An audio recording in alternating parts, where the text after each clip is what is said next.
The doors close behind a team of police officers as they enter an apartment building that looks ordinary from the outside. Within minutes, their mission turns into a desperate fight for survival. Every hallway becomes a battlefield, every staircase hides a new threat, and every room brings them closer to danger. What was supposed to be a carefully planned operation quickly falls apart, leaving the officers trapped inside a building controlled by violent criminals. This is not a story about heroes with advanced weapons or impossible technology. It is a story about endurance, courage, and the instinct to stay alive when escape seems impossible. The building itself becomes an enemy, forcing the officers to rely on their skills, intelligence, and determination. As the situation grows more dangerous, trust begins to disappear, and every decision carries serious consequences. At the center of the chaos stands Rama, a young officer who refuses to give up even when his team starts to fall apart. His journey is not only a physical battle against powerful opponents, but also a personal test of loyalty and responsibility. The deeper he moves into the building, the more he discovers that the mission is far more complicated than anyone expected. Unlike many action films that focus only on explosions and gunfire, this story creates tension through close combat and constant pressure. The action feels immediate because there is no safe place to hide. The narrow corridors and small apartments force the characters into direct confrontations where only skill and quick thinking can keep them alive. What makes this film unforgettable is its ability to transform a simple rescue operation into a relentless struggle. The audience experiences the same fear and uncertainty as the characters. There are no long breaks between conflicts, and the danger never completely disappears. Each fight pushes the story forward and increases the emotional weight of the mission. Before the story reaches its conclusion, an important question begins to emerge. Can determination overcome impossible odds, or will the building become a trap from which nobody can escape? The answer unfolds through a series of intense moments that challenge both the characters and the audience from beginning to end. The Raid is a fast-paced action film released in 2011 and directed by Gareth Evans. The story follows a special police unit assigned to capture a powerful crime leader who controls a large apartment building. The mission appears simple at first, but unexpected events transform it into a dangerous struggle that forces the officers to fight for their lives. The film takes place almost entirely inside a single building, creating an atmosphere of tension and isolation. Instead of moving through different cities and locations, the story keeps its characters trapped in one place. This creative decision increases the pressure because there is no easy way to escape. Every floor introduces new obstacles, and every step deeper into the building increases the risk point. One of the most impressive elements of the film is its focus on hand-to-hand combat. Rather than depending on special effects, the movie highlights realistic fighting techniques inspired by traditional martial arts. The action scenes are carefully designed to feel direct and intense, giving the audience a stronger connection to every confrontation. The central character, Rama, represents determination and discipline. He enters the operation as a committed officer who believes in completing his mission. However, the challenges he faces force him to adapt quickly and make difficult decisions. His journey adds an emotional layer to the story and helps balance the constant action. Another important aspect of the film is its use of limited space. The narrow hallways, crowded rooms, and dark staircases create a sense of confinement that strengthens the suspense. The building becomes more than a simple setting because it directly influences the events of the story and shapes the behavior of every character. Although the film is widely recognized for its action sequences, it also explores ideas related to survival, loyalty, trust, and personal sacrifice. These themes give the story greater depth and allow viewers to connect with the characters beyond the physical battles. The Raid became internationally successful because it combined simple storytelling with powerful action. Its unique style influenced many later action films and introduced a wider audience to Indonesian martial arts. Today, it is often remembered as one of the most influential action movies of its generation. The story is set in a crowded urban environment where crime has become deeply connected to everyday life. Many people live in difficult conditions, and some neighborhoods have slowly fallen under the influence of organized criminal groups. Law enforcement continues to fight against illegal activities, but powerful criminals often find ways to protect themselves through fear, money, and control over local communities. The center of the story stands an apartment complex that functions as more than a residential building. Over time, it has developed into a secure refuge for criminals, thieves, and violent offenders. Ordinary rules no longer apply inside its walls. Residents who support the criminal organization receive protection, while anyone who challenges the established order risks severe punishment. The structure of the building plays an important role in shaping the environment. Its narrow corridors create countless hiding places, while the maze-like layout makes movement unpredictable. Each floor presents different dangers and unique challenges. This design turns a familiar location into an isolated territory where every entrance and exit exit can be controlled. The criminal network operating inside the building is built on a system of loyalty and fear. Information travels quickly among residents, allowing the organization to respond immediately to any threat. Communication between different groups strengthens the building's defenses and makes outside intervention extremely difficult. The people living there understand the unwritten rules and know the consequences of breaking them. The police operation shown in the film reflects a broader struggle between law enforcement and organized crime. Authorities attempt to remove a dangerous leader in order to weaken the network surrounding him. However, the mission demonstrates that success depends on more than careful planning. Unexpected situations, hidden alliances, and limited information can quickly change the balance of power. Traditional Indonesian martial arts also influence the world of the film. Close quarters combat becomes necessary because the environment does not allow long-distance confrontations to continue for very long. Physical skill becomes one of the most valuable tools for survival. This approach gives the action a distinctive identity and separates the film from many other modern action stories. Another important element of the background is the atmosphere of isolation. Once the officers enter the building, support from the outside becomes limited. Communication weakens, escape routes disappear, and the mission begins to feel like a battle taking place in a separate world. The environment creates constant pressure and forces the characters to depend on their own abilities. The setting also highlights the contrast between order and chaos. The police represent an attempt to restore stability, while the criminal organization thrives on intimidation and violence. This conflict shapes every major event in the story and creates a powerful foundation for the challenges that follow. Rama is the central figure of the story and a member of the special police unit assigned to the operation. He is disciplined, calm, and highly skilled in combat. Before leaving for the mission, he spends time with his family, which immediately reveals his sense of responsibility and his strong personal values. These early moments establish him as more than an action hero and give the audience a reason to care about his journey. As the mission becomes more dangerous, Rama's leadership qualities begin to appear. He remains focused even when confusion spreads among the officers. Instead of allowing fear to control his actions, he carefully studies every situation and searches for practical solutions. His ability to adapt becomes one of his greatest strengths. Jaka serves as one of the leaders of the police team. He approaches the mission with confidence and believes that the operation has been planned correctly. His experience allows him to organize the officers and maintain order during the early stages of the assignment. The changing circumstances inside the building force Jaka to face challenges that cannot be solved through standard procedures. His character demonstrates the difficulties of leadership during a crisis. He carries the burden of protecting his team while attempting to complete the mission under increasingly difficult conditions. Tama is the powerful crime boss who controls the apartment building. His influence extends far beyond a single floor because he has created an entire system designed to protect his position. He understands the value of fear and uses it to maintain authority over both criminals and residents. Unlike villains who depend entirely on physical strength, Tama relies heavily on strategy and manipulation.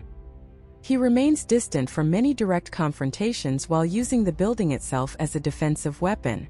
His control over information allows him to react quickly whenever his organization faces a threat. Andy is one of the most complex individuals in the story.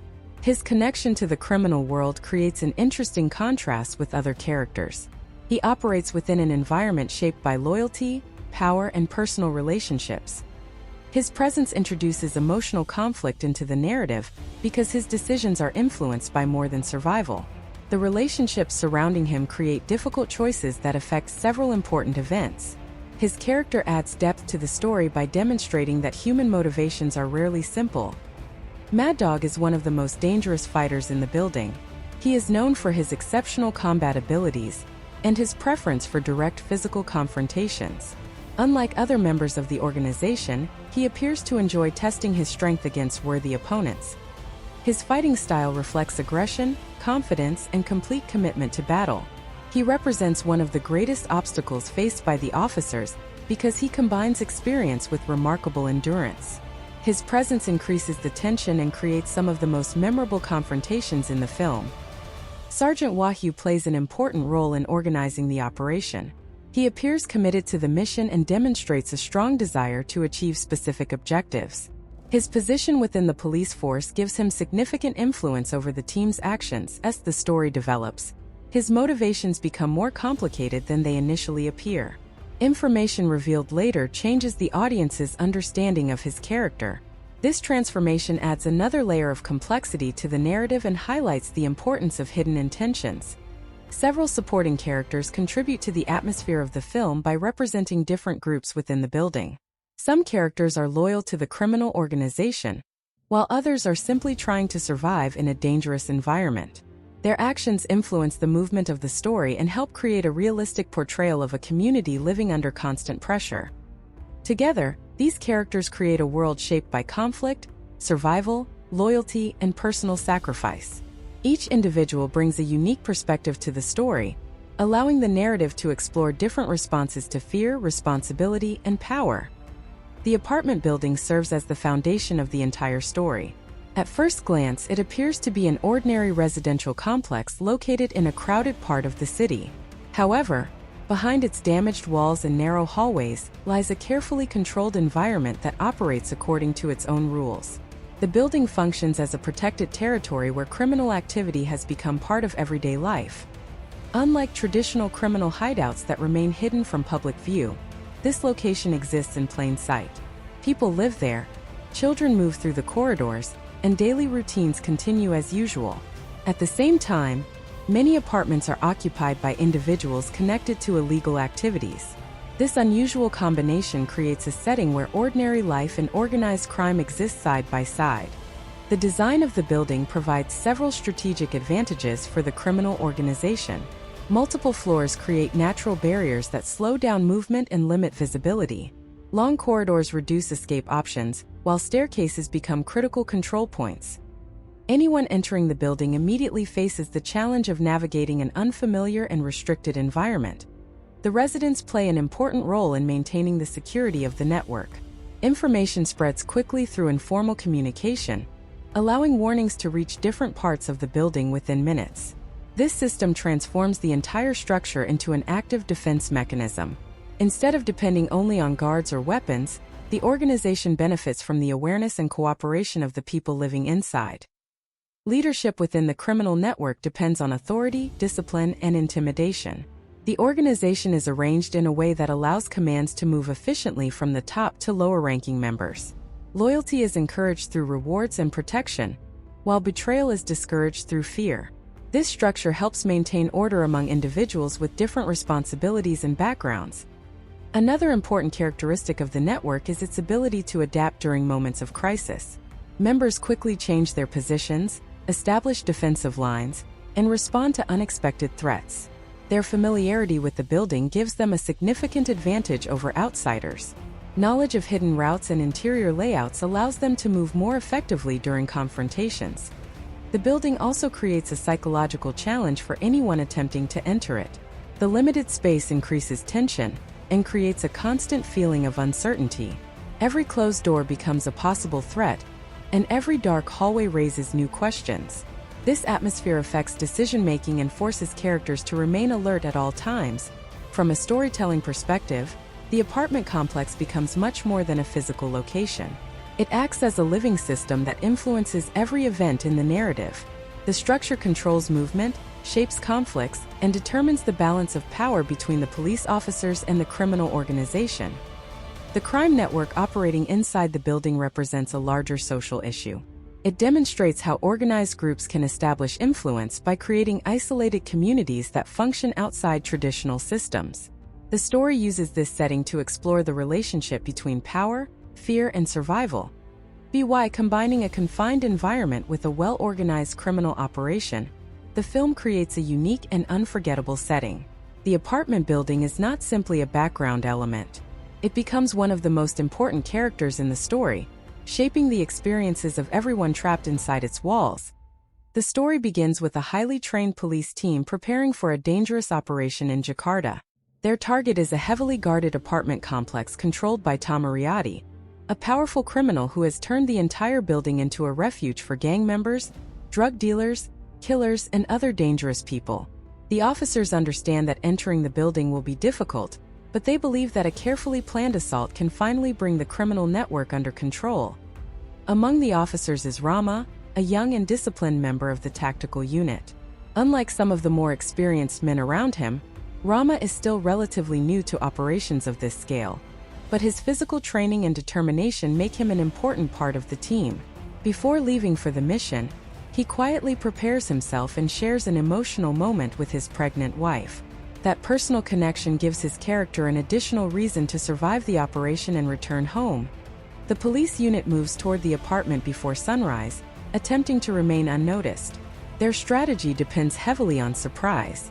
They expect to reach Tama's location quickly, arrest him, and withdraw before the residents can organize a serious defense.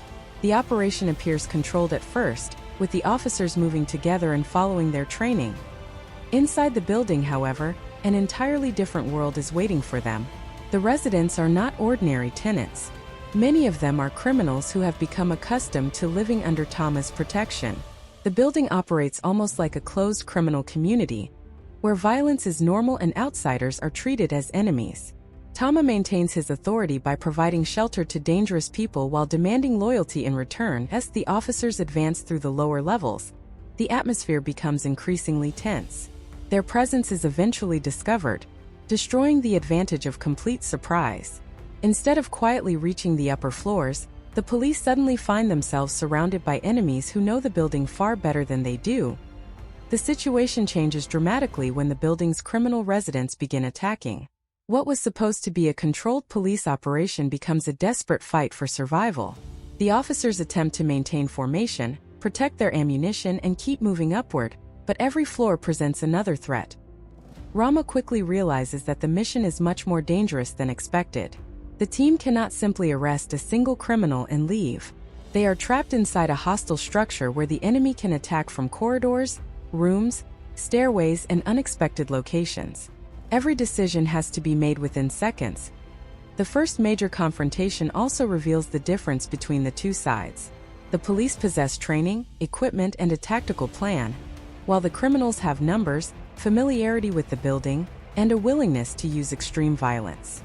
As the operation begins to collapse, survival becomes more important than the original objective.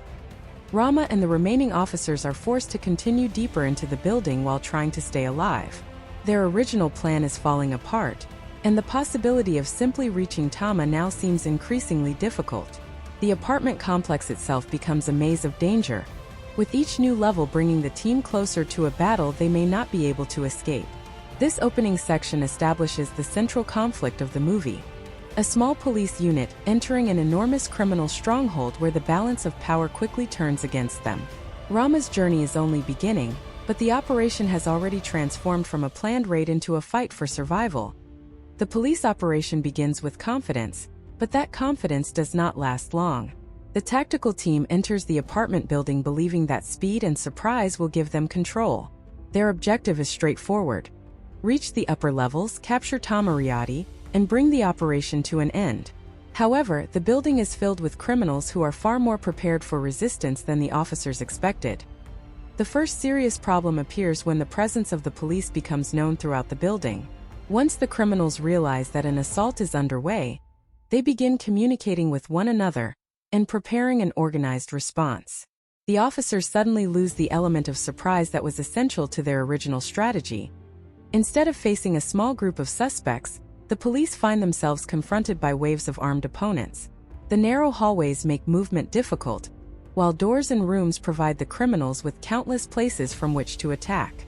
The officers attempt to push forward, but their progress becomes slower with every confrontation. The situation becomes even worse when the criminals begin attacking the police from different directions. The unit can no longer move as one secure group. Some officers are forced to defend their positions while others try to advance. Communication becomes increasingly difficult, and the carefully prepared plan begins to break apart. Rama witnesses how quickly a professional operation can turn into chaos. Training helps him remain focused, but the circumstances are unlike anything the team expected. The officers have limited ammunition, their numbers are shrinking, and they are surrounded by enemies who have no intention of surrendering. The building itself becomes one of the greatest obstacles. The police cannot simply retreat whenever they encounter resistance, because the lower levels are also dangerous. At the same time, moving higher means entering deeper into Tama's territory. The team is caught between continuing forward and finding a safe way out as casualties increase. The remaining officers begin realizing that the mission has failed in its original form. Capturing Tama is no longer the only concern. Staying alive and protecting the surviving members of the unit becomes the immediate priority. Rama's determination becomes particularly important during this stage. Although he is frightened and exhausted, he refuses to surrender. He understands that hesitation could cost him his life, so he relies on his training and instincts to survive each encounter. The failed operation also reveals the enormous advantage possessed by Tama's organization. The criminals know the building, understand its layout, and are willing to use every available space against the police. What looked from the outside like a simple apartment complex has effectively become a fortified criminal stronghold. By the end of this stage, the police unit is no longer operating according to its original plan. Their numbers have been reduced, their escape route is uncertain, and the building remains under criminal control. Rama and the surviving officers must now adapt to an entirely different situation. The mission that began as a coordinated attempt to arrest a crime boss has become a desperate struggle to survive. For Rama, escaping the building will require much more than physical strength. He will have to make difficult decisions, trust his instincts, and keep moving through an environment where danger can appear from anywhere. One of the strongest elements of the raid. Redemption is the way its action constantly increases the pressure on the characters. Instead of treating the fights as separate spectacles, the movie uses them to show how quickly the police operation is collapsing. Every confrontation pushes Rama and the surviving officers deeper into danger, while the cramped apartment building gives the combat a raw and immediate feeling. The early clashes establish the brutal nature of the criminals. The officers initially depend on firearms and tactical positioning, but once the fighting moves into narrow rooms and corridors, close combat becomes unavoidable. The limited space prevents large movements and forces everyone to react at extremely short distances. This makes even a brief confrontation feel dangerous because there is almost no room for mistakes. Rama's fighting style becomes particularly important as the operation deteriorates. He combines speed, balance, and disciplined movement rather than simply relying on strength. His training allows him to react quickly when opponents attack from unexpected angles. As the story progresses, his physical condition becomes increasingly important because he is repeatedly forced into combat without enough time to recover. Another memorable aspect of the action is the use of the building's environment. Staircases, doorways, balconies, walls, and small rooms are constantly turned into parts of the fight. Characters do not have the luxury of an open battlefield. They have to work around obstacles, protect themselves from multiple directions, and find opportunities to escape. The fights also demonstrate the difference between trained combatants and desperate criminals. Some opponents attack recklessly, using aggression and numbers to overwhelm the police. Others possess impressive physical ability and experience. Rama must therefore change his approach depending on who stands in front of him. The movie's action becomes especially intense when Rama is forced to fight while already exhausted. Earlier battles have drained his energy, yet the danger never gives him enough time to stop. This creates a sense of continuous pressure. A victory does not necessarily mean safety because another threat can appear moments later. One of the most effective features of these sequences is their physical realism. The fights feel heavy rather than effortless. Characters stumble, lose balance, become tired, and suffer injuries. This makes Rama's survival more believable, because every victory comes with a cost. The action choreography also gives different fighters their own identities. Rama is quick and adaptable, while more experienced opponents may depend on aggression, technique, or overwhelming force. This variety prevents the combat from feeling like the same encounter repeated over and over. The movie's most dangerous confrontations occur when Rama faces opponents who are exceptionally skilled in hand-to-hand combat. These battles become tests of endurance as much as technique. Instead of winning immediately, Rama has to survive a series of exchanges, look for openings, and continue fighting even after taking punishment. The close-quarters choreography is another major strength. Camera movement stays close to the fighters, allowing the audience to understand the speed and direction of the attacks. The editing maintains the intensity without making the action feel completely confusing. The result is a style that emphasizes movement, timing, impact, and exhaustion. Beyond entertainment, the fights serve an important storytelling purpose. Rama's development can be measured through his battles. At the beginning, he is part of a larger team following a plan. As the operation collapses, he becomes increasingly dependent on his own judgment. His ability to survive difficult encounters reflects his growing confidence and determination. The action also reinforces the movie's central idea of survival. Rama is not fighting because he wants to prove that he is stronger than everyone else. Most of the time, he is fighting because stopping could mean death. That motivation gives the violence a different meaning and keeps the tension connected to the larger story. Overall, the best fight scenes work because they combine choreography with character development. The physical battles reveal Rama's skills, expose the abilities of his enemies, and constantly remind the audience that the police team has entered an environment where ordinary tactics are no longer enough. By the time the most difficult confrontations arrive, Rama's body and mind have already been pushed close to their limits, making every final encounter feel like the result of everything he has endured. Rama's survival journey is the emotional center of the story. He enters the operation as a disciplined young police officer who believes in the team's training and mission. He knows the assignment is dangerous, but he does not expect the situation to collapse so quickly. Once the building becomes a battlefield, his priorities change from completing a planned arrest to staying alive and protecting the people around him. To the beginning of the raid, Rama still has the support of his fellow officers. Their presence gives him confidence because they can cover one another and respond as a coordinated unit. As the criminals begin fighting back, that sense of security disappears.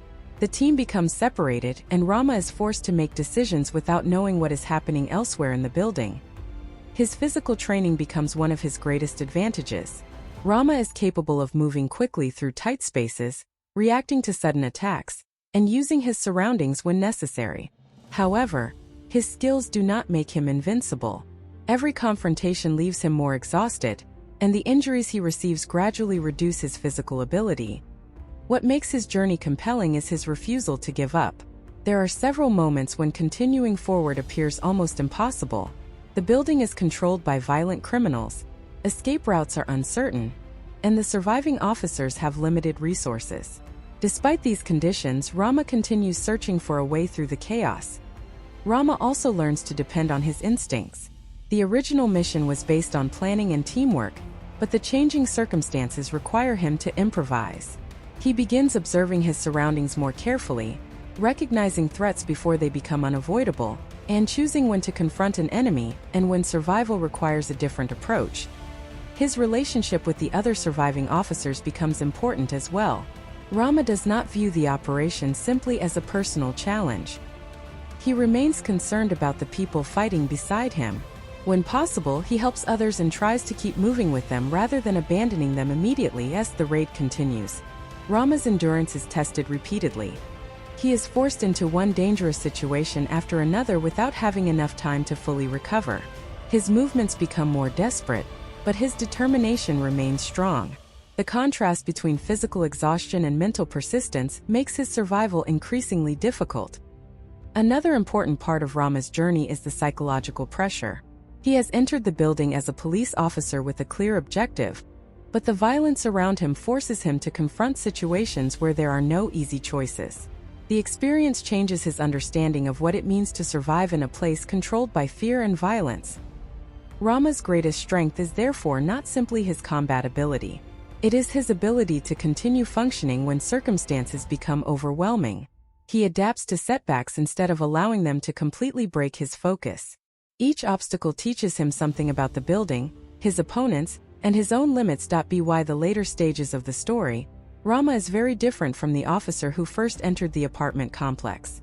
The operation has stripped away his confidence in the original plan and replaced it with practical survival instincts. He has endured injuries, witnessed the destruction of his team, and faced opponents far more dangerous than he anticipated. His journey ultimately becomes a test of determination. Rama cannot control how many enemies remain, or how much danger surrounds him. The one thing he can control is whether he continues moving forward. That persistence carries him through the darkest moments of the raid, and becomes the foundation of his struggle to escape the building. Rama's survival is therefore more than a series of successful fights. It represents his transformation under extreme pressure. He begins the story as one member of a trained police unit, but the failed operation forces him to discover how far he can go when teamwork, planning, and safety are no longer guaranteed. The main villain of the raid. Redemption is Tama Riotti, the powerful crime boss who controls the apartment building at the center of the story. Unlike a traditional villain who constantly appears in direct combat, Tama operates primarily through authority and fear. He has created a criminal environment where dangerous people depend on him for protection, shelter, and opportunities, allowing him to maintain control over a large group of violent individuals. Tama's greatest weapon is his influence over the people living inside the building. He understands that a criminal organization does not survive through physical strength alone. He provides a place where wanted men can hide from the authorities, while in return he expects obedience. This arrangement gives him an unusual level of control because the residents have personal reasons to defend the system he has created. His reaction to the police raid also reveals his personality. When the operation begins, Tama does not behave like someone who expects to surrender easily. Instead, he relies on the people around him and allows the building's security structure to work in his favor. The officers have to fight their way through layers of resistance before they can even get close to him. Tama is also dangerous because he understands the value of information. The criminals under his command know the building better than the police, and this familiarity becomes a major advantage. Every hallway, staircase, and room can become part of the defense. The officers are effectively fighting inside an environment designed to protect Tama's interests. Another important characteristic is his calm behavior. While the situation around him becomes increasingly violent, Tama often maintains a controlled presence. This creates a contrast between his quiet authority and the chaos caused by the people working for him. He does not need to personally attack everyone because his position allows others to carry out violence on his behalf. The criminal structure surrounding Tama also introduces several different levels of danger. Some enemies are ordinary members of the gang, while others are highly capable fighters. This creates a hierarchy of threats, with Rama gradually encountering opponents who are increasingly difficult to defeat. Tama's ability to keep such dangerous people within his organization demonstrates the strength of his criminal network. Tama's relationship with his subordinates is another important part of his character. He understands that loyalty can be created through fear, money, protection, or personal dependency. The people around him may have different motivations, but the system works because Tama has made himself central to their survival. From a storytelling perspective, Tama represents the larger criminal world that Rama has entered. He is not simply one dangerous individual hiding inside a building. He is the person responsible for creating an environment where violence has become part of everyday life. The apartment complex reflects his power because ordinary residential spaces have been transformed into territory controlled by criminals. The greatest weakness in Tama's character is his dependence on that system. His power comes from controlling other people, which means his safety depends heavily on the loyalty and effectiveness of those beneath him. Once the police begin breaking through his defenses, the strength of his organization starts becoming less certain. Tama also represents the opposite of Rama in several ways. Rama enters the building as someone bound by duty and responsibility, while Tama has built his position around criminal power. Rama is forced to fight because the operation has gone wrong. Tama has created a world where violence is deliberately used to protect his interests. The villain's presence therefore remains important even when he is not physically involved in every confrontation. The police are constantly moving toward him, and the criminals continue defending his territory. Every obstacle reminds the audience that Tama is the ultimate objective behind the entire operation. Ultimately, Tama works effectively as a villain because his influence extends far beyond his personal fighting ability. He controls people, territory, information, and fear. His criminal network turns a simple police arrest into a prolonged battle for survival, making him the central force responsible for the escalating danger faced by Rama and the remaining officers. One of the central themes of the raid. Redemption is survival under extreme pressure. The story places Rama and the other officers in a situation where their original plan becomes almost useless. Once the operation collapses, survival depends on quick thinking, courage, physical ability, and the willingness to continue despite overwhelming danger. The movie shows how people can be pushed beyond their expected limits when there is no easy way out. Another important theme is the difference between duty and personal survival. Rama enters the building because he has a responsibility as a police officer, but the mission quickly becomes much more personal. He is no longer simply trying to complete an assignment. He is fighting to stay alive and help those around him. This creates a conflict between following the original objective and responding to the immediate realities of the situation. The movie also explores the consequences of violence. Nearly every major problem inside the building is connected to a criminal environment where violence has become an accepted way of maintaining control. The criminals use fear to protect their territory, while the police are forced to respond with force themselves. The result is a cycle in which one violent action constantly creates another. Power is another major theme. Tama's authority comes from his ability to control a large group of dangerous people. He provides protection and a place to hide, creating a system in which criminals depend on him. The movie demonstrates that power does not always come from personal strength. It can also come from influence, fear, resources, and the ability to organize others. The apartment building itself carries symbolic importance. It begins as a physical location, but gradually becomes a representation of a closed criminal world. The police enter from outside and discover that normal rules have almost disappeared inside. Each floor represents another layer of danger, making the building feel like a structure that becomes more threatening the deeper the officers go. Teamwork is also tested throughout the story. At the beginning, the police rely on coordination and shared training. Once the unit becomes separated, individual survival becomes increasingly important. The movie shows both the strength of working together and the devastating consequences when communication and support disappear. Rama's character introduces the theme of perseverance. He repeatedly encounters situations that would be enough to make an ordinary person give up. Instead, he keeps adapting. His determination is not presented as effortless bravery. He becomes tired, injured, and frightened, but continues because surrender would leave him with no chance of survival. The story also examines loyalty. Different characters demonstrate loyalty for different reasons. Some criminals remain connected to Tama because they fear losing their protection, while others have more personal motivations. On the police side, loyalty is connected to responsibility and the bond between officers. These contrasting forms of loyalty help show how relationships can influence decisions during a crisis. Another message concerns the danger of underestimating an opponent. The police enter the building with confidence because they believe their training and equipment will give them an advantage. The criminals initially appear less organized, but their knowledge of the environment and willingness to fight gives them unexpected power. The failed operation demonstrates that preparation must account for the enemy's abilities, not just one's own strengths.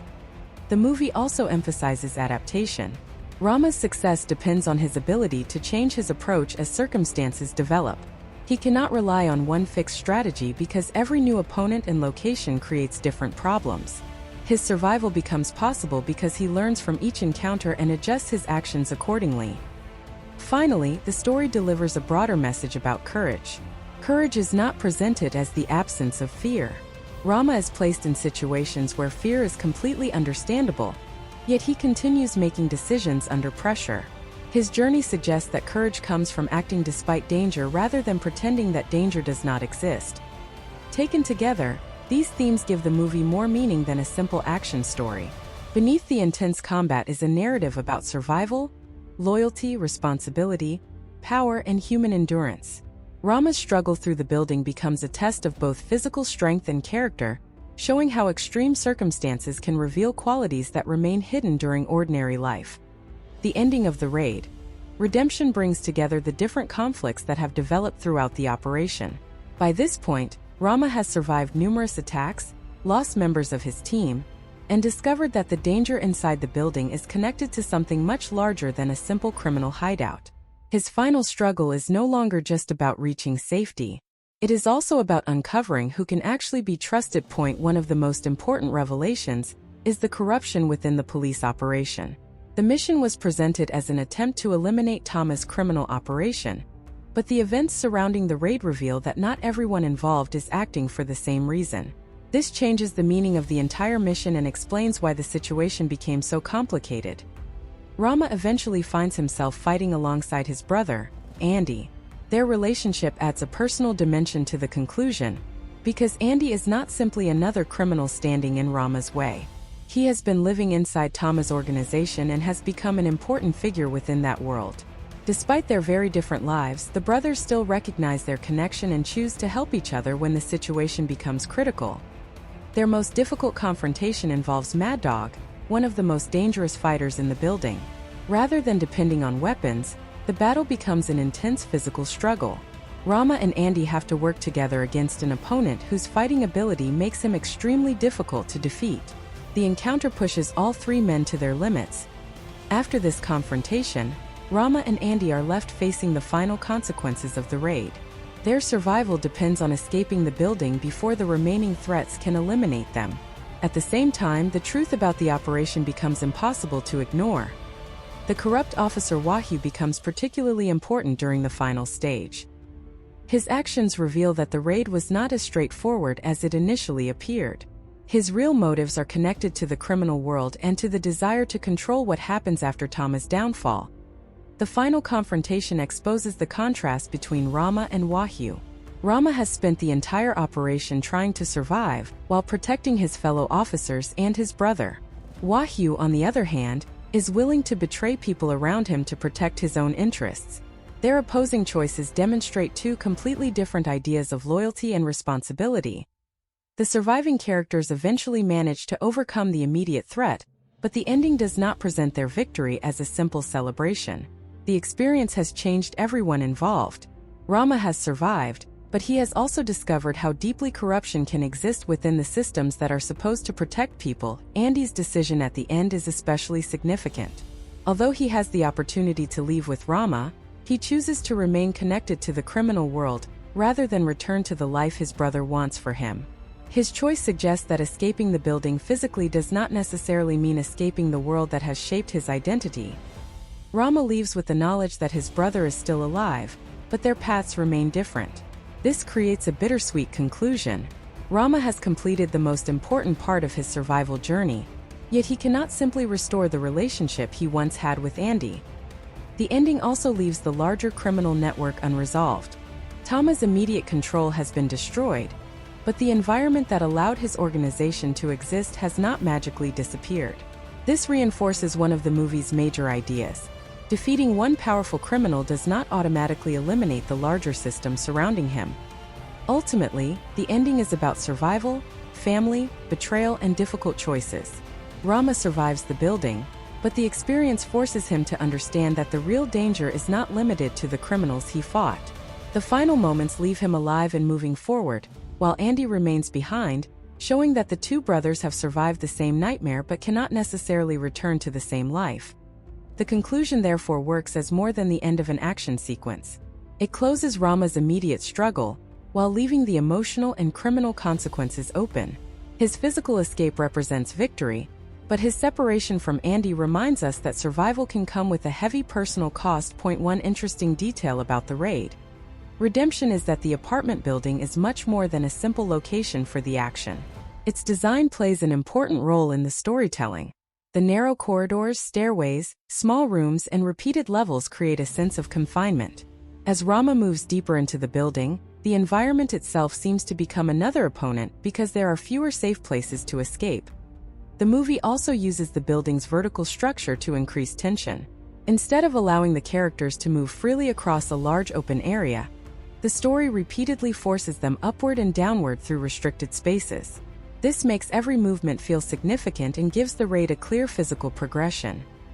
Another notable detail is how the film gradually changes the audience's understanding of the police mission. At first, it appears to be a straightforward tactical operation. As the situation becomes more complicated, however, hidden relationships and conflicting motivations begin to emerge. This shift helps the story become more than a simple battle between police officers and criminals. Rama's personal life is also important even though it receives limited screen time. His pregnant wife establishes what he is fighting to return to. The brief moments connected to his family give his survival a personal meaning, making the dangerous operation feel like more than a professional assignment. The contrast between Rama and Andy is another carefully developed element. They are brothers, but they have taken completely different paths. Rama represents a life connected to law and responsibility, while Andy has become deeply involved with Tama's criminal organization. Their relationship adds emotional complexity to the story, because neither brother can be reduced to a simple hero or villain. A further interesting point is the way the movie introduces increasingly dangerous opponents. The action does not remain at one level. As Rama progresses, he encounters fighters with different abilities and personalities. This structure makes the building feel as though it contains several layers of danger, with each stage demanding more from him. The character of Mad Dog is particularly memorable because he does not behave like a conventional criminal fighter. His attitude toward combat is intense and unpredictable, and he appears to enjoy the physical challenge itself. This makes his confrontation with Rama and Andy feel different from the earlier encounters. The film's sound design is another detail that contributes heavily to the experience. Footsteps, doors, distant movement, gunfire, impacts, and sudden changes in silence help create tension. Because the characters are often surrounded by unseen threats, sound can become an early warning that something dangerous is approaching. The action choreography also has an important storytelling function. Different fighters move differently, allowing the audience to recognize their personalities through physical behavior. Rama's movements reflect training and adaptability, while other characters rely on aggression, speed, or raw physical power. The movie also makes strong use of silence between violent moments. Instead of keeping the action at maximum intensity every second, quieter sections give the audience a chance to recover before another threat appears. These pauses make the following confrontations feel even more powerful. One of the most interesting aspects of the story is its emphasis on exhaustion. Rama does not move through the building as if every fight has no effect on him. His physical condition gradually deteriorates. This helps maintain the sense that survival has a real cost, and that every new battle is becoming harder than the previous one. The relationship between violence and authority is another hidden layer. Tama's control over the building demonstrates how criminal power can become almost institutional when enough people depend on it. The residents are not simply following one man because they are afraid. Many of them have built their lives around the system he created. The film's title also connects naturally with its central concept. The raid begins as a police assault on a criminal stronghold, but the longer it continues, the more it resembles a fight where there is no obvious way out. The simple objective becomes increasingly complicated as the characters discover what exists behind the building's walls. An especially important detail is that the story does not treat survival as a clean victory. Even when Rama succeeds in overcoming immediate threats, he has lost people, suffered injuries, and experienced events that cannot simply be forgotten. The conclusion therefore carries emotional consequences alongside the physical victory. Overall, the hidden details and interesting elements work because they support the larger story rather than distracting from it.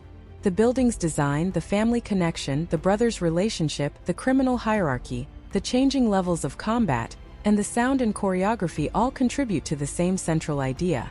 Rama has entered a world designed to trap him, and surviving it requires far more than physical strength. The Raid: Redemption is a highly intense action thriller that builds its entire experience around survival, pressure, and close-quarters combat. The story takes a relatively simple setup: a police team entering a dangerous apartment complex to capture a powerful criminal, and turns it into a relentless struggle where almost every advantage disappears. The straightforward premise allows the movie to focus strongly on tension, character development, and physical action. One of the film's biggest strengths is its pacing. Once the operation begins, the story rarely allows the tension to disappear for long. The situation continuously becomes more dangerous, forcing Rama and the surviving officers to react instead of comfortably following their original plan. This constant escalation keeps the audience invested because every successful escape is followed by another obstacle. Rama is also an effective central character because his development happens through action rather than long explanations. He begins as one member of a professional tactical team, but the failed operation forces him to become increasingly independent. His ability to remain focused while exhausted and injured gives the story an emotional foundation beneath all the violence. The action choreography is arguably the movie's most recognizable strength. The combat is fast, physical, and heavily dependent on the environment. Tight hallways and small rooms make the encounters feel immediate, while different fighting styles give individual opponents their own identities. The action is therefore not simply decoration, It becomes the main method through which the story reveals character and raises the stakes. Another major strength is the atmosphere. The apartment building feels oppressive from the moment the officers enter. Limited space, darkness, unexpected attacks, and the constant possibility of another enemy create an environment where safety is almost impossible. The location becomes an essential part of the movie rather than simply a background. The supporting characters also add depth to the story. Andy's relationship with Rama introduces a family conflict that gives the final stages greater emotional weight. Tama represents organized criminal authority, while characters such as Mad Dog demonstrate the unpredictable physical danger within that organization. These different personalities prevent the conflict from becoming completely one-dimensional. The movie also succeeds because it understands the importance of exhaustion. Rama is not portrayed as someone who can fight endlessly without consequences. His injuries and fatigue accumulate, making later confrontations increasingly difficult. This creates a stronger sense of realism and makes his eventual survival feel earned. There are also limitations. Because the film places such a strong emphasis on action, some characters receive less development than they might in a slower crime drama. The larger criminal world outside the building is not explored in great depth, and much of the story remains focused on the immediate struggle inside the complex. Viewers looking for a broad investigation or extensive character backstories may find the narrative relatively simple. However, that simplicity is also part of the film's effectiveness. The movie knows exactly what kind of experience it wants to deliver. Rather than becoming distracted by unnecessary subplots, it concentrates on the raid, the escalating danger, and Rama's attempt to survive. The limited setting allows the filmmakers to build tension around every corridor, staircase, and room. The ending gives the story an additional emotional dimension by revealing the complicated relationship between Rama and Andy. Their different choices show that escaping the physical danger does not automatically solve every problem. Rama can leave the building, but the experience has changed his understanding of his brother, his profession, and the criminal world surrounding them. Overall, The Raid: Redemption works as both a survival thriller and a showcase for expertly constructed action. Its strongest qualities are its intense atmosphere, memorable combat, escalating tension, and Rama's transformation under extreme circumstances. The movie turns a confined location into a dangerous world and keeps raising the stakes until survival becomes the only realistic goal. In conclusion, the film's lasting impact comes from its ability to combine simple storytelling with extremely effective execution. Rama's journey is not about becoming the strongest person in the building. It is about continuing forward when every circumstance tells him to stop. Through his endurance, the movie delivers a powerful message about courage, loyalty, and survival under impossible pressure. For a movie recap or analysis, the most important takeaway is that The Raid: Redemption succeeds because every major element serves the same purpose. The setting creates confinement, the villains create danger, the action demonstrates character, and Rama's survival gives the story its emotional direction. By the final moments, the audience understands that surviving the raid is only part of what Rama has gained. The experience has permanently changed him. When we look back at The Raid: Redemption, the story feels like one long descent into danger. What begins as a carefully organized police mission slowly turns into a desperate fight where almost every plan fails. The officers enter the apartment building believing that their training, weapons, and teamwork will be enough to complete the assignment. Instead, the building becomes a trap, cutting them off from the outside world and forcing them to fight for every step forward. The center of this nightmare is Rama, a young police officer who enters the operation with a clear purpose. He is not presented as an unstoppable action hero from the beginning. He is simply a trained officer who believes in his mission and wants to return to his family.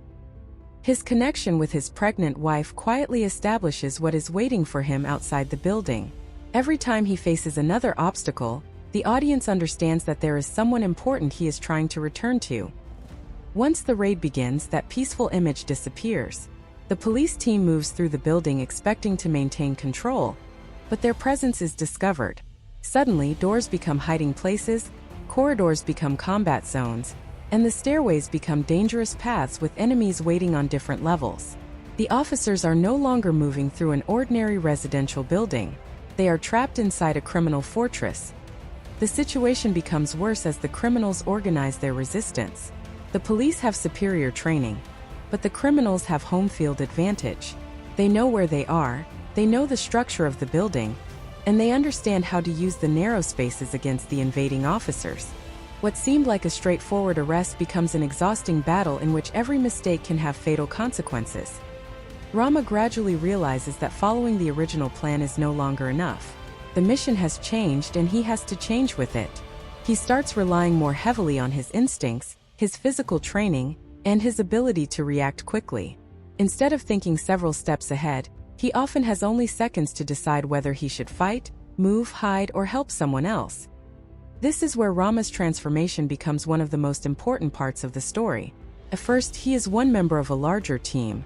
As the operation falls apart, however, he becomes increasingly responsible for his own survival. The loss of his teammates and the constant danger force him to become more independent. His physical journey is equally important. Rama is repeatedly pushed into close combat, and each encounter takes something from him. He becomes tired, suffers injuries, and has less time to recover between battles. Yet the building offers him no real opportunity to stop. The danger keeps moving toward him, and he has to keep moving as well. The criminals he encounters are also different from one another. Some rely on numbers and weapons, while others possess serious hand-to-hand combat skills. This variety prevents Rama from using one simple strategy throughout the raid. He has to constantly adjust to the person standing in front of him. Among the most memorable threats is Mad Dog, whose approach to violence is completely different from the ordinary criminals. His presence changes the atmosphere whenever he appears because he is not simply trying to escape or defend himself. He seems to embrace the physical confrontation. This makes the eventual fight involving Rama and Andy one of the most intense moments of the entire story. But beneath all the fighting is the emotional story of two brothers. Rama discovers that Andy, the man connected to the criminal world inside the building, is actually his brother. This revelation changes the meaning of Rama's mission. He is no longer simply trying to reach the person responsible for the criminal operation. He is also trying to understand what happened to someone from his own family. Andy's character creates a difficult contrast with Rama. Both brothers have strength and intelligence, but they have chosen completely different paths. Rama has entered law enforcement, while Andy has become part of Tama's world. Their reunion therefore carries a mixture of affection, disappointment, tension, and loyalty. Tama himself represents the system that has trapped Andy. He has built a criminal organization based on protection, fear, and control. The apartment complex reflects that power. Criminals depend on the building, and the building depends on Tama. As long as people believe that he can protect them, his authority remains strong. The deeper Rama moves into the building, the more this criminal structure begins to collapse. The police do not simply fight individual enemies. They gradually break through the layers protecting Tama. Each confrontation removes another barrier between Rama and the center of the operation. At the same time, the movie introduces another layer of danger through betrayal and corruption.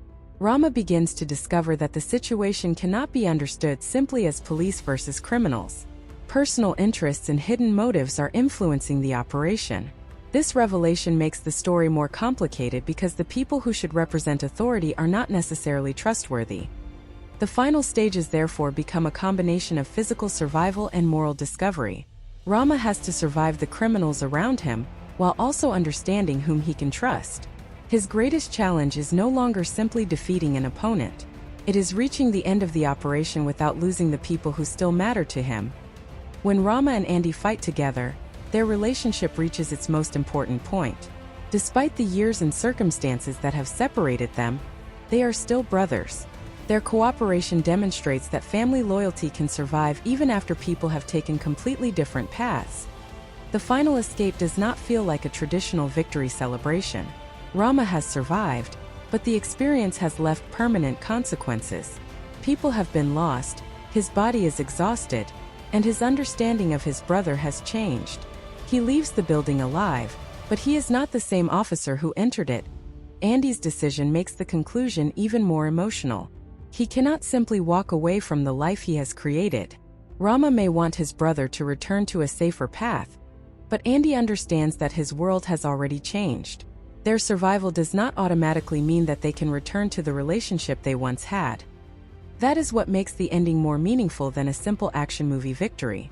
Rama escapes physically, but emotionally he leaves with unresolved feelings. He has saved himself, helped his brother, and survived an impossible operation, yet he cannot undo everything that happened inside the building. Looking at the movie as a whole, its greatest strength is the way it turns a simple premise into a relentless survival story. The apartment building becomes a character in its own right. Every floor creates another challenge, every corridor can hide an enemy, and every moment of silence can signal another attack. The action is obviously one of the film's biggest attractions, but the action works because it is connected to the story. Rama's fights show his growth, his injuries demonstrate the cost of survival, and the increasingly difficult opponents reflect how far he has moved into the criminal world. The movie also understands the importance of tension. It does not need a complicated mystery to keep the audience interested. The basic question is powerful enough. Can Rama survive long enough to escape? Every new obstacle makes that question more difficult to answer. There is also a clear message about courage. Rama does not survive because he is fearless. He survives because he continues making decisions while surrounded by fear and uncertainty. His determination becomes stronger than the circumstances trying to break him. In the end, the raid. Redemption is not simply a story about a police raid. It is a story about what happens when a person is placed inside a situation where all normal rules disappear. Rama enters the building as part of a team, but he leaves having discovered his own strength, confronted the reality of his brother's life, and experienced the consequences of a world controlled by violence. The final image of his journey is therefore one of survival rather than triumph. He has endured the building, but the memories of what happened will remain with him. The raid may be over, yet its emotional consequences continue beyond the final confrontation. That is ultimately why the movie remains so effective. It combines a simple story with relentless execution. The characters have clear motivations, the setting constantly increases the pressure, and every major confrontation pushes Rama closer to his physical and emotional limits. From the first step inside the building to the final attempt to escape, the entire journey is built around one idea. When there is nowhere left to run, survival depends on how long you are willing to keep moving forward. The story begins before sunrise, when Rama prepares for a dangerous police operation. He is part of a tactical unit assigned to enter a heavily controlled apartment building and arrest Tama Riadi, a powerful criminal who has turned the property into a safe haven for dangerous people. Before leaving, Rama has a quiet moment with his pregnant wife. It is a small scene, but it gives the entire mission a personal meaning because Rama knows there is someone waiting for him at home. The police team approaches the building carefully. Their plan depends on surprise and coordination. They believe that if they move quickly, they can reach Tama before the residents have enough time to organize a defense. At first, everything appears to be under control. The officers enter the building and begin moving through the lower levels while maintaining formation. That advantage does not last. The criminals discover that the police have entered their territory, and the entire building suddenly becomes alert. Tama's people begin preparing for the attack. The officers soon realize that they are not dealing with ordinary residents. The building is filled with armed and violent criminals who are willing to fight rather than surrender. The police attempt to continue upward, but their progress becomes increasingly difficult. Every corridor can contain an enemy, and every room can become a trap. The criminals use their knowledge of the building to attack from unexpected locations. The officers try to maintain their tactical discipline, but the growing resistance begins to break apart their formation. Rama quickly finds himself in situations where he has to fight at close range. The limited space makes firearms less useful in certain encounters, forcing him to depend on his physical training. He moves through rooms and hallways while trying to avoid being surrounded. Every fight leaves him more tired, but there is almost no time to recover as the operation continues. The police begin suffering serious losses. The original plan is no longer realistic. Instead of simply arresting Tama and leaving, the surviving officers are fighting to stay alive. The building has become a maze from which escape is extremely difficult, but Rama's determination keeps him moving. He understands that stopping could mean being surrounded, so he continues searching for safer routes and other surviving members of the team. Along the way, he discovers that some of the criminals are much more dangerous than he originally expected. The story then begins revealing more about the criminal organization. Tama has created a system in which criminals can live under his protection. In return, they follow his authority and defend his territory. This explains why the residents respond so aggressively to the police. Their lives are connected to Tama's control of the building. Rama's journey becomes even more complicated when he encounters his brother, Andy. The discovery changes the emotional direction of the story. Andy is not simply another enemy. He has become an important figure within Tama's organization, and his position inside the criminal world is very different from Rama's life as a police officer. The brothers are forced to confront the distance that has developed between them. Rama represents the path of law enforcement and family responsibility, while Andy has become deeply connected to the criminal environment. Despite their differences, the bond between them has not completely disappeared. The situation becomes increasingly dangerous as Tama's strongest fighters begin appearing. Among them is Mad Dog, a violent and highly skilled combatant, who presents a completely different kind of threat. His physical ability and unpredictable behavior make him one of the most dangerous people inside the building. Rama eventually has to survive one of the most demanding confrontations of the entire raid. His body is already exhausted from earlier battles, yet he cannot afford to stop. The fight becomes a test of endurance, technique, and determination rather than simply strength. Meanwhile, the truth surrounding the police operation becomes more complicated. Rama realizes that there are hidden motives behind what has happened. The mission was supposed to be a coordinated effort against Tama, but corruption and personal interests have affected the situation. This revelation changes the meaning of the raid. Rama is no longer simply trying to defeat criminals. He must also determine who can be trusted. The danger now exists on both sides of the conflict as the building's defenses begin to collapse. Rama and Andy find themselves working together. Their cooperation is one of the most important moments in the story because it shows that their family connection still matters despite everything that has happened. Together, they fight to survive and find a way out. Their objective is no longer about winning a conventional police operation. They simply need to make it through the remaining threats alive. By the final stage, Rama has changed considerably. The officer who entered the building at the beginning depended heavily on his team and their carefully designed strategy. The person moving through the building now has learned to improvise, trust his instincts, and keep going despite exhaustion. The final confrontations expose the weaknesses of the criminal organization and reveal the consequences of betrayal. The people who appeared powerful earlier in the story are no longer completely in control. Rama and the surviving characters have managed to break through the system that once seemed impossible to defeat. Eventually, Rama reaches a chance to escape. He has survived an operation that almost completely destroyed the original police team. However, his survival comes with emotional consequences. He has witnessed death, experienced extreme violence, and discovered painful truths about his own brother. Andy's decision at the end adds another layer to the conclusion.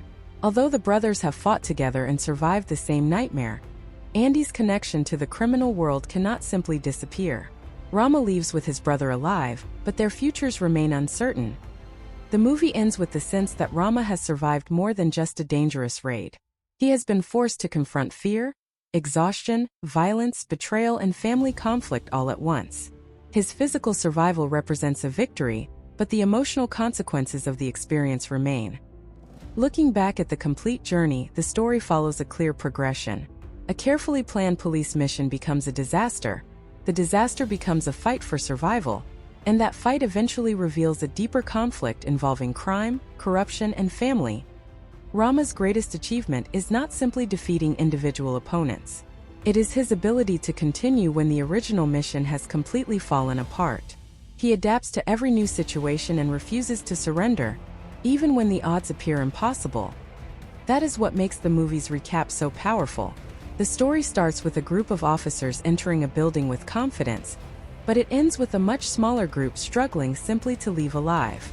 The apartment becomes a prison, the criminals become an army, and Rama's mission changes from arresting a target to surviving long enough to see another day. In the end, the raid. Redemption delivers a straightforward but powerful survival story.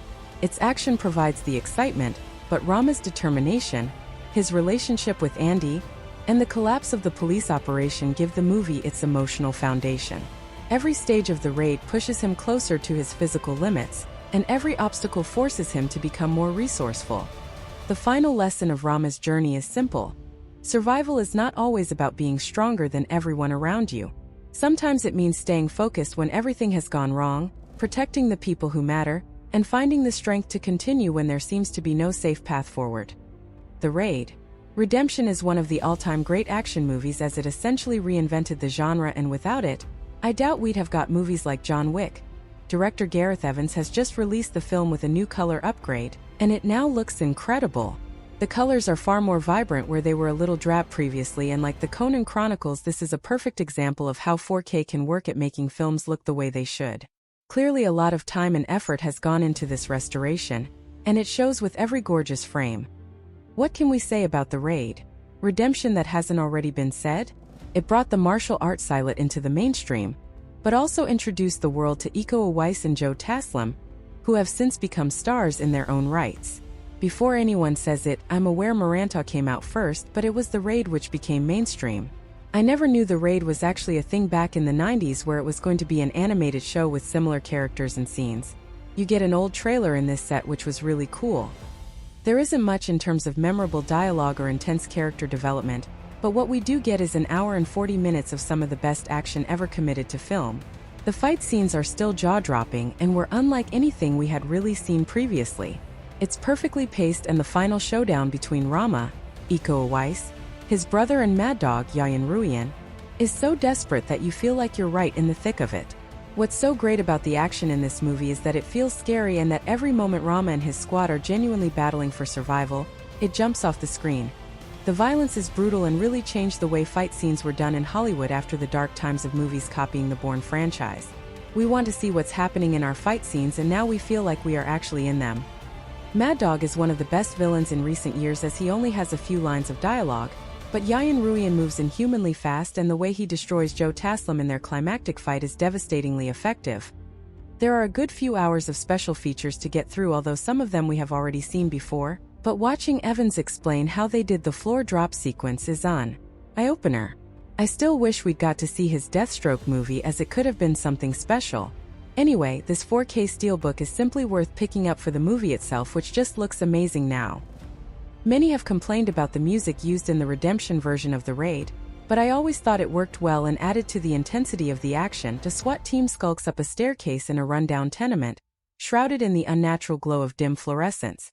Their movements are precise and silent, and they strain their ears for the faintest sound. Loudspeakers are attached to the stairwell in the hallways, begging for a burst of static, the promise of conflict. They remain silent.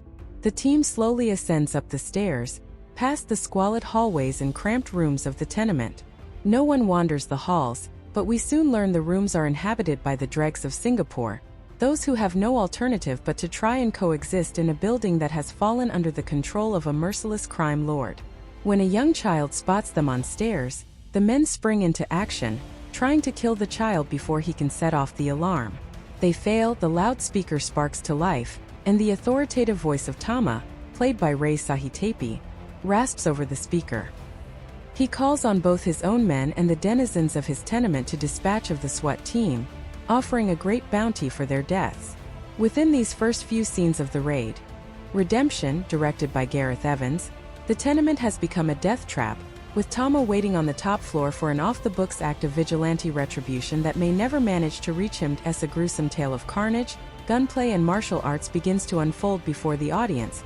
They follow both the stalwart SWAT chief Jaka, Joe Taslim, who remains clear-headed and capable when his small assault squad of 20 men find themselves in the midst of an ambush with no means to call for backup, and the rookie cop Rama, Iko Uwais, who gets separated from the group in his effort to protect one of their wounded.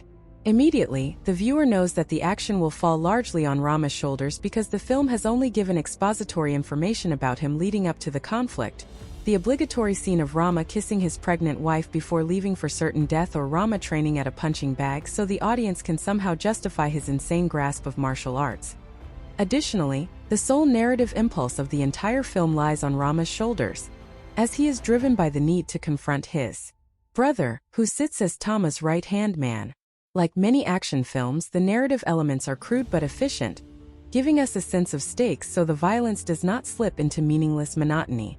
In fact, in many ways The Raid succeeds where other kindred films like Ong Bak 2 (2008), Chocolate 2008, and District B13 2004 have failed, because while the story remains simple, it never devolves into an act of incomprehensible meandering, in which the film blindly staggers from one action set piece to the next, relying on the spectacle of martial arts to sell the film. It is for this reason that the audience can forgive the fact that the final conversation between the two brothers feels completely unearned by the film's end, or that the betrayal of the team's shifty-eyed lieutenant can be seen coming from the outset. The bar for storytelling has been set low, and so long as the film delivers on the action, any narrative coherence merely offers the viewer a pleasant perk. With all that said, even if The Raid's plot was completely baffling to the audience, Evans' bizarre kung fu gunplay machination of gore would still stand as one of the greatest action films ever made. In one inspired scene, Rama integrates knives into his kung fu, and each blow lands a vicious spout of blood as he fights for his life in a cramped hallway, trying to keep his fellow injured SWAT member from harm. In another scene, the vicious criminal Mad Dog has the broken shards of a fluorescent light bulb jammed into his throat and continues to pummel his assailants as they struggle to get him to his feet and twist the shards in deep. In yet another scene, Chief Jaka blows up an entire floor of the tenement with a refrigerator, literally. Not only does the violence up the ante on every action film made to date, even topping the gleeful carnage at the end of fellow South by Southwest alum Takashi Miike's 13 Assassins, 2010, but the experience of seeing this film in a theater packed to brim with action film aficionados is unmissable. Left in the dark of the theater, each new death causes the audience to exclaim in alarm and delight, satisfying that primal need for violence that lies in us all. The trick is for the film to know what its violence means. In this case, The Raid's joyful procession of death embodies a base, escapist thrill that remains both unrelenting and devoid of moral ambiguity. Gareth Evans pits the prototypical good versus the prototypical evil here, and provides a self-awareness and a morbid sense of creativity that allows his film to attain greatness. As the audience reaps the rewards, they are briefly transported from the theater to the Colosseum of Rome, all at once a mob demanding death and destruction without the pesky considerations of reality left to interfere. If I was to pick a list of kick-ass, balls-to-wall action movies released in the past year or so, the list would include several titles, such as Expendables 2, Skyfall, Dread 3D, more on this later. One movie, however, was almost passed on and not included on the list, as I didn't really know much about it, except in passing. That would be The Raid. Redemption, an insane Indonesian martial arts action film that will grow hair on your chest. No, seriously, you should see the amount of hair on my chest now. It's like the Forest of Endor, minus the furry little dipshits known as Ewoks. I know what you're thinking. A foreign film? Subtitles? Wah, baby don't like. Well, stop it right now and grow a pair, cause you need to watch this movie now, unless of course you don't want to. The Raid. Redemption tells the story of a police squad on a mission to raid an apartment block full of nasties and capture the leader at the top of the building. The mission starts off all stealthy-like, but before you know it, the shit hits the fan and things start to take a turn for the worst.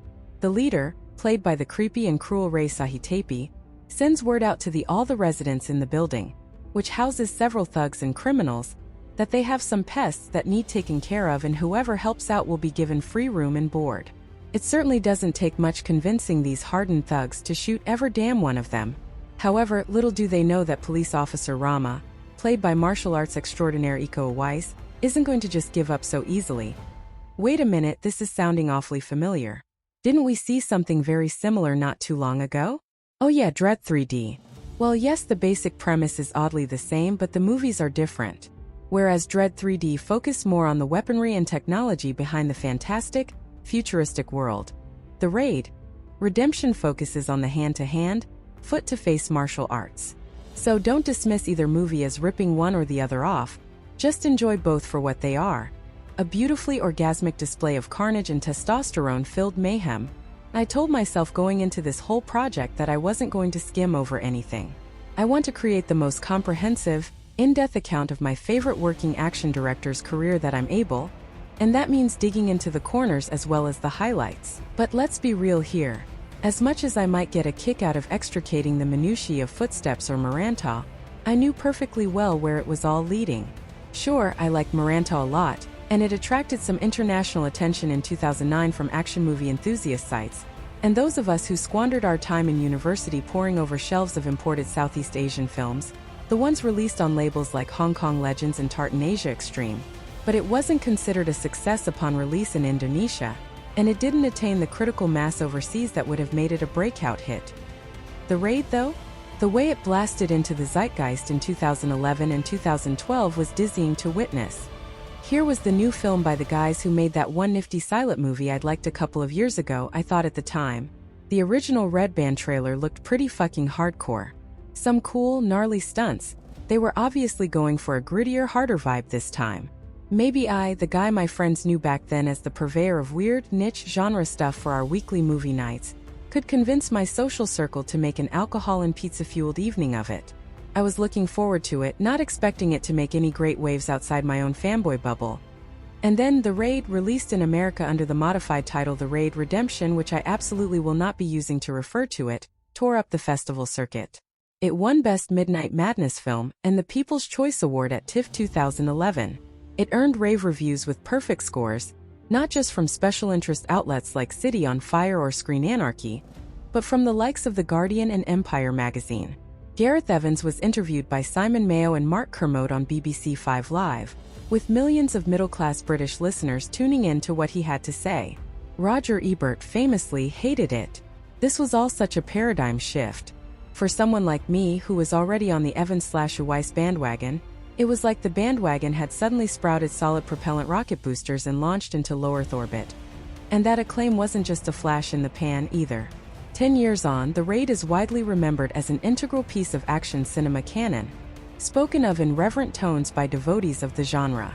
When Tom Brahan was putting his column A History of Violence together for the AV Club in 2017, documenting the most influential action film of each year from 1968 through to the present day, there was never any doubt that The Raid would be included. The only doubt was to whether it would be counted as a 2011 film, for its Indonesian release date, or 2012, for its international rollout. Brahan ended up going for the latter. Its star performers have gone from strength to strength in the years since, finding prominent roles both at home and overseas. Joe Taslim got significant supporting roles as a villain in Fast and Furious 6 and Star Trek Beyond. Iko Uwais and Yayan Ruhian had a joint cameo appearance in The Force Awakens, for goodness sake.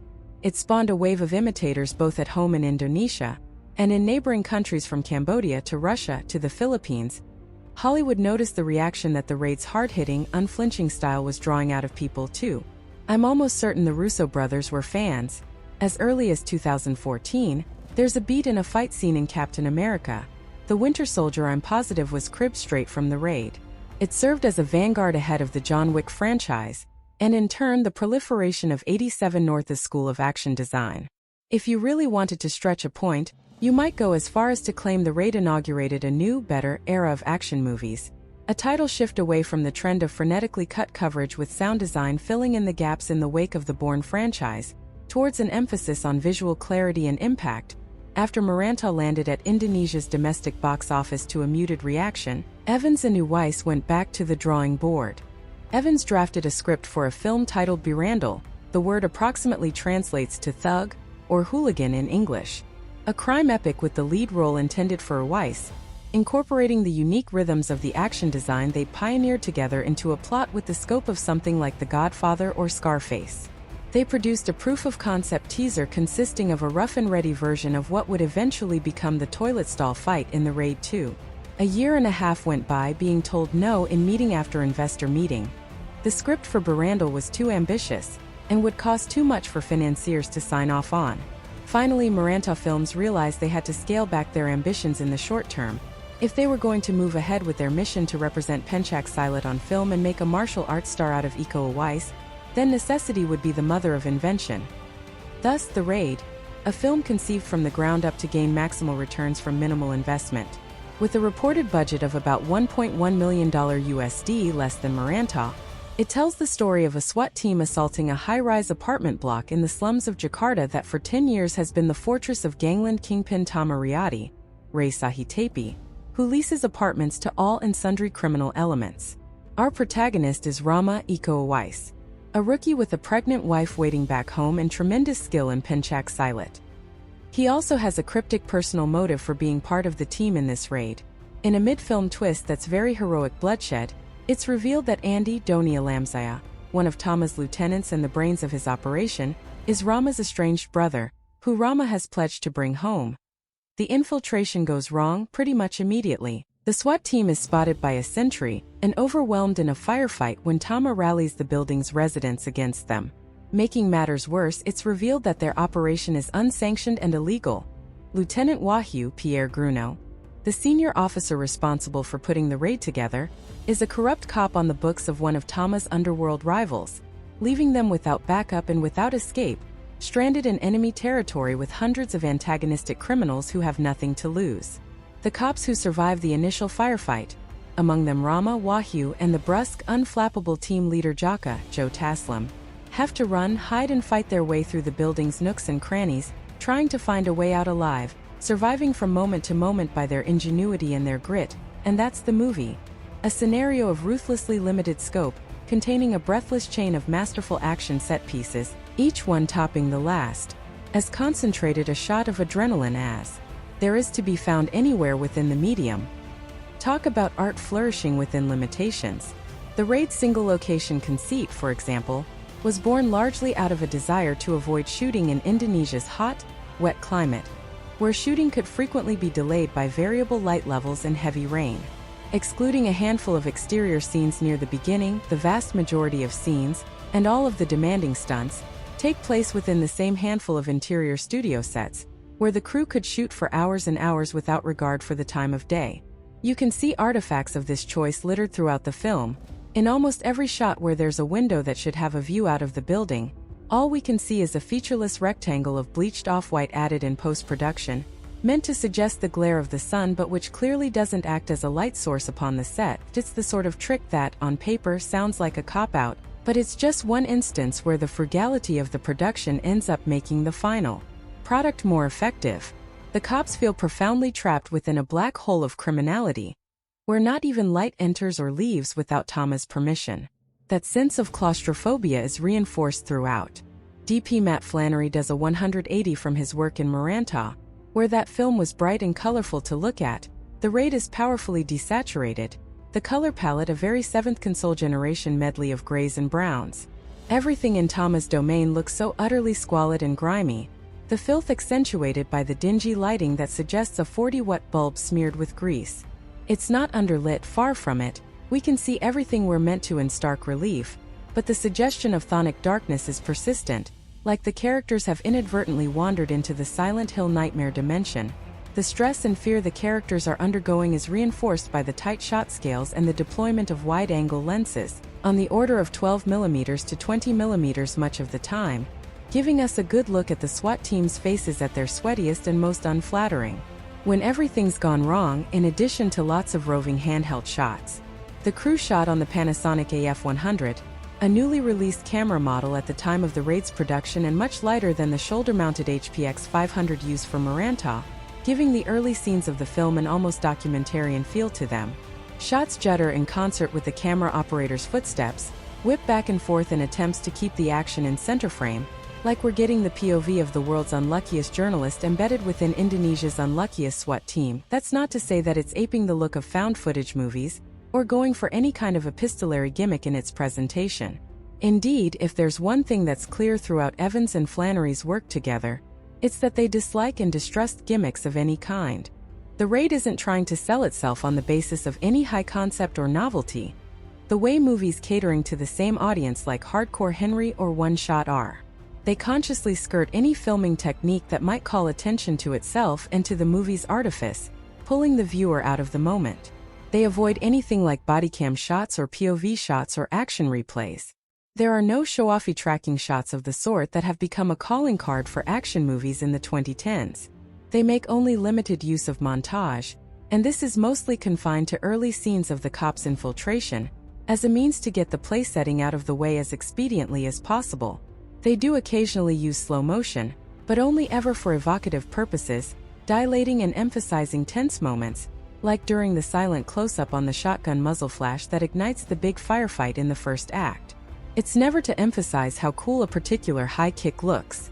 The score *, composed by Joe Trapanese and Linkin Park's Mike Shinoda, eschews catchy melodies, comprised mostly of layered swells of harsh electronic ambience that play up the setting's sense of urban decay, to the point that it almost seems diegetic, bleeding together with the enveloping sound design.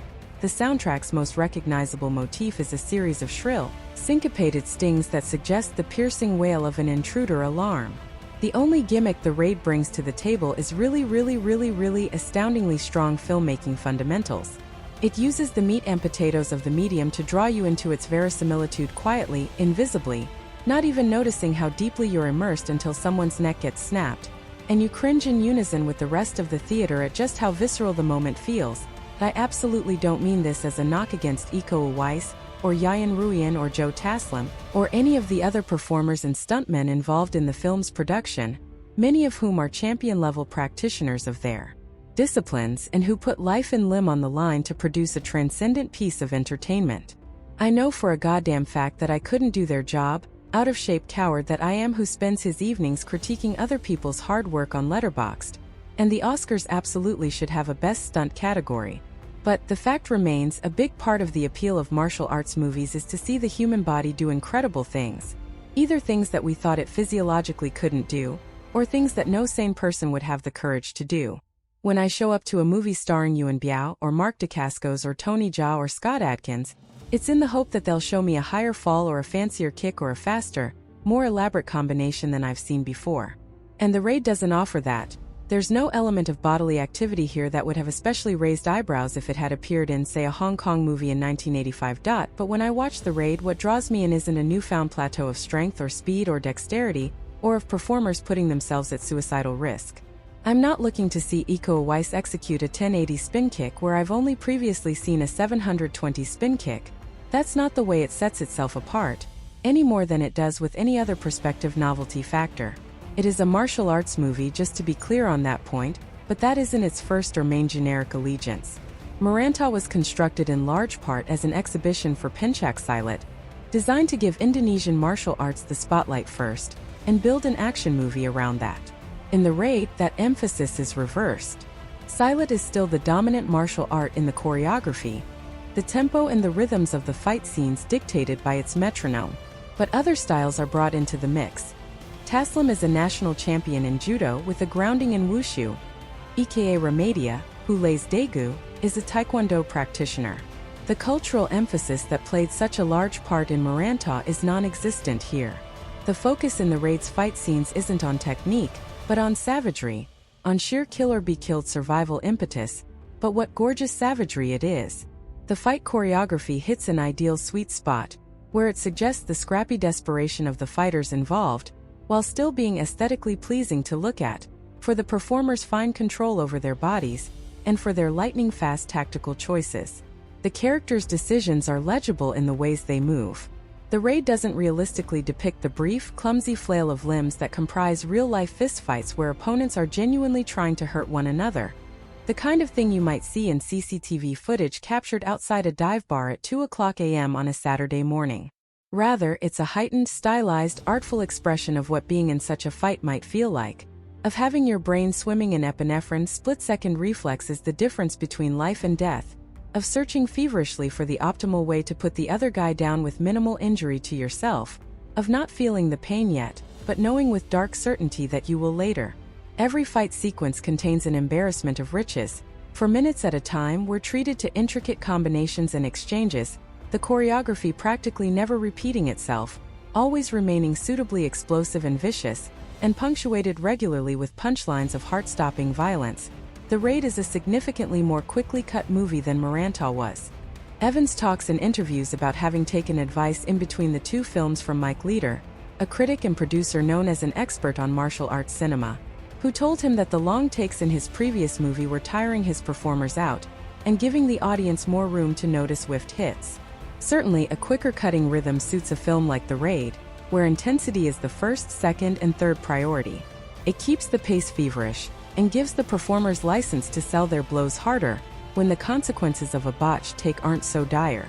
But there is definitely a cohort of action movie fans whose hackles will be raised by phrases like handheld camera work, close shot scales, and most of all, fast editing. Fast editing, in the minds of many of us who were burned by the worst excesses of the post-Bourne era, is too easily conflated with bad editing. But The Raid is a million miles away from the likes of Doomsday or Taken 3 or Resident Evil. the final chapter. It isn't a slapdash assemblage of coverage footage, filmed from 14 different angles at once, and then stitched together in the editing room like so much necrotic tissue. Every shot was exhaustively pre-visualized months in advance of filming, the cast and crew working to a highly specific video storyboard. And you can tell. Every angle is optimized to allow the viewer the clearest view of the fight. Every cut is motivated, directing the viewer down a straight line of causal logic, giving us the information we need for just as long as we need to internalize it. If Maranta was like listening to a guitarist play a gnarly lick, then the Raid is like hearing that same lick played at double the tempo but without any hit to the timekeeping. I honestly can't identify a weak link in the Raid's construction. It's a flawless version of itself, a diamond forged under the pressure of the circumstances that led to its production. But I suppose it is worth taking a step back and asking the question, is flawless the same thing as worthwhile? That is, by most standards, quite a high ratio. If you make a movie where 3/10 of the screen time is characters beating the piss out of one another, you've made a movie where fighting is a dominant theme.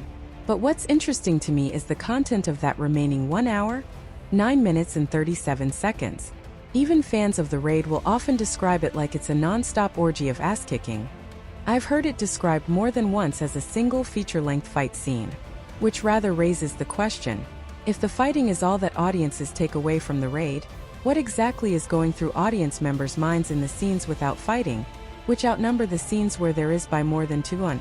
I'm reasonably sure they don't just lapse into a fugue state. Thing is, I've seen movies with a fight-to-not-fight ratio considerably higher than the Raid's. An instructive comparison would be Koichi Sakamoto's 2008 film Broken Path. Like the Raid, it's a low-budget thriller, confined to a single location for most of its duration, where the stakes are life and death, and features a ton of highly choreographed martial arts fight scenes executed by a roster of physically talented performers. You can look up scenes from that movie on YouTube which, in isolation, rock. But, unlike the Raid, Broken Path actually does spend the absolute majority of its runtime engaged in fight scenes. And unlike the Raid, Broken Path in its entirety is almost unendurably boring. There's no variation across its runtime. No escalation, no dynamics, just the same handful of performers doing slight variations on the same sort of choreography, over and over again. It's repetitive and monotonous, and it isn't at all like the Raid. Here's the point: I've taken the most pedantic, circuitous possible course to arrive at. Roger Ebert wasn't incorrect to call the Raid a film about violence. All violence. The scenes where characters aren't actively engaged in violence are spent in the looming shadow of violence, where the prospect of violence is immediate and palpable. When the cast aren't committing violence, they're finding spaces to hide from it, running from it, trying to bargain or bluff their way past it, recovering from it, bracing for it, advancing straight into it, whether with grim resignation or joyous abandon. It borders on experimental in how spare and straightforward its scenario is, in how little it contextualizes its events. It's completely anchored in the present tense at all times, with any allusions to the characters' lives, or the universe outside of this building and these couple of hours kept as vague and general as possible. I actually felt a bit trepidatious revisiting the film in 2023, considering that it's a movie that uncritically depicts a lot of police brutality against the socially marginalized, who are framed as borderline inhuman predators. That sort of thing doesn't fly as easily now as it did 10 years ago. But honestly, I don't really think it plays as problematic, simply because the Raid is so transparently, obviously disinterested in situating its action in any sort of real-world social context. We're in the realm of pure pastiche, playing cops and robbers, in a sandbox of genre tropes.